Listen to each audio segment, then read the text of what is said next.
الحمد لله فاطر السماوات والأرض جاعل الملائكة رسلا أولي أجنحة مثنى وثلاث ورباع يزيد في الخلق ما يشاء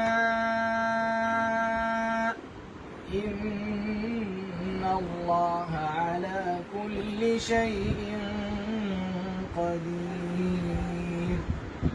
ما يفتح الله للناس من رحمة فلا ممسك لها وما يمسك فلا مرسل له من بعده وهو العزيز الحكيم.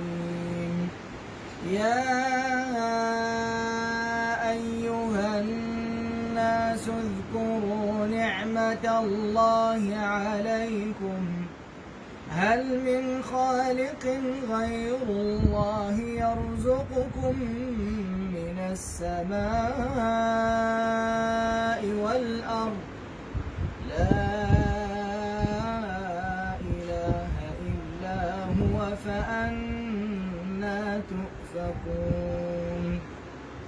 وإن يكذبوك فقد كذبت رسل من قبلك وإلى الله ترجع الأمور.